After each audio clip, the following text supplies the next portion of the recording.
ઉદ્ગીત 5 ઘનશ્યામને ઉપવિત સંસ્કાર. આષાઢી સંવત 1845 થી 1848, ઈસવીસન 1779 થી 1791. ઘનશ્યામ પ્રભુને 8મું વરસ ચાલતું હતું. ધર્મદેવ છપૈયા ગયા ત્યારે જ વશરામ તિવારીએ તેમને કહ્યું હતું, ઘનશ્યામને હવે ઉપવિત સંસ્કાર કરવાનો સમય આવી ગયો છે, માટે તે ધર્મનું કામ તત્કાળ કરવું જોઈએ. ધર્મદેવે ભક્તિમાતાને તથા રામ પ્રતાપને પોતાનો આ વિચાર જણાવ્યો. તેમણે કહ્યું, છપૈયાથી વશરામ મામાને તેડાવો, તેમને પૂછી મુહૂર્ત નક્કી કરીએ. બીજે દિવસે વશરામ મામાને છપૈયાથી તેડી લાવવા માણસ મોકલ્યો. અયોધ્યામાં રહેતા પોતાના અન્ય સ્વજનોને પણ બોલાવ્યા. વશરામ મામા આવ્યા એટલે સૌ ભેગા થઈ ગયા. વિદ્વાન જ્યોતિષી હરિકૃષ્ણજીને બોલાવીને મુહૂર્ત પૂછ્યું. તેમણે આષાઢી સંવત 1845ને ફાગણ સુદ દશમનું મુહૂર્ત આપ્યું. હવે ફક્ત થોડા જ દિવસો બાકી રહ્યા હતા. ઘનશ્યામ મહાપ્રભુ આ સમયે તરગામ ગયા હતા. વશરામ મામાએ કહ્યું, હું છપૈયા જાઉં છું અને ઘનશ્યામને લઈને મુહૂર્ત ટાણે વહેલો આવી જઈશ. તે સાંભળી ભક્તિ માતાએ તરત જ કહ્યું, ના ભાઈ, દાદાને સાથે લઈ જાઓ એટલે ઘનશ્યામને અહીં જલ્દી લઈ આવે. તમે તો જનોઈના મુહૂર્ત ટાણે જ આવો. ઘનશ્યામને પણ આ પ્રસંગનો લાહવો તો લેવો જોઈએ ને, એટલે વહેલા આવે તો સારું.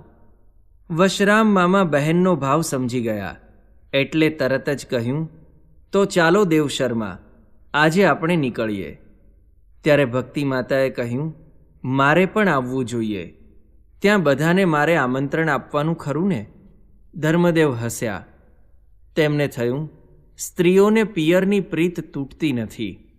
ગમે તે બહાનું મળે એટલે પિયર જવા તે તૈયાર થઈ જ જાય. ધર્મદેવે કહ્યું, ભલે, તમે પણ આવો. ત્રણેય તૈયાર થયા. વશરામ મામાને આનંદ થયો, બહેનને બનેવી આ બહાને પણ છપૈયા આવે છે. ધર્મદેવ સીધા તરગામ ગયા. ભક્તિ દેવી અને વશરામ મામા છપૈયા ગયા. ઘનશ્યામ અહીં રામ પ્રતાપને સાસરે સુવાસિની ભાભી પાસે આવ્યા હતા. સુવાસિની ભાભી તેમના નાના પુત્ર નંદરામને લઈને અહીં થોડા દિવસ રહેવા આવ્યા હતા. અહીં આવ્યા પછી તેમને મનમાં થયું કે ઘનશ્યામ આવે તો સારું. તેથી તેમણે ઘનશ્યામને તેડવા માટે તરગામથી માણસ મોકલ્યો. ઘનશ્યામ અહીં 4-5 દિવસ પહેલાં જ આવ્યા હતા. ધર્મદેવને જોઈ બળદેવ દુબે ખૂબ રાજી થયા. પછી ધર્મદેવે તેમને કહ્યું, હું ઘનશ્યામને તથા તેની ભાભીને તેડવા આવ્યો છું. ઘનશ્યામની જનોઈનું મુહૂર્ત ફાગણ સુદ દશમનું રાખ્યું છે, એટલે તૈયારી કરવી પડે ને.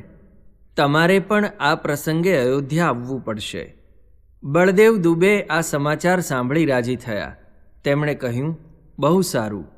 2 દિવસ પછી મુહૂર્ત સારું આવે છે ત્યારે જવાનું રાખશો.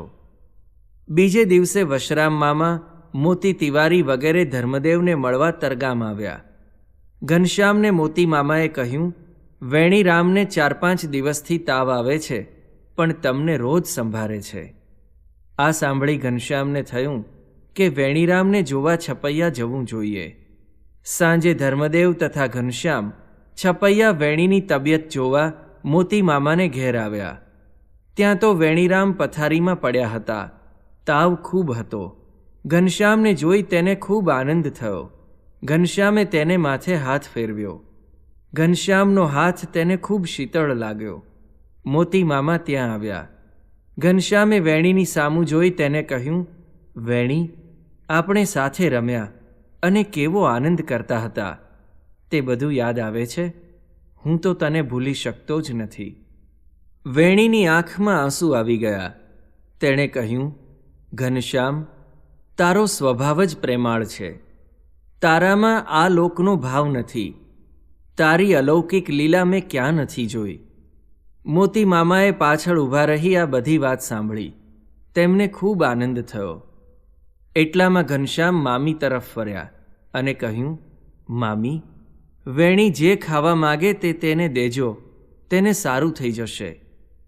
પછી ઘનશ્યામ ધર્મદેવ સાથે વશરામ મામાને ઘેર ગયા. ઘનશ્યામ મામાને જોઈ એકદમ આનંદમાં આવી ગયા. માતાએ રસોઈ તૈયાર રાખી હતી.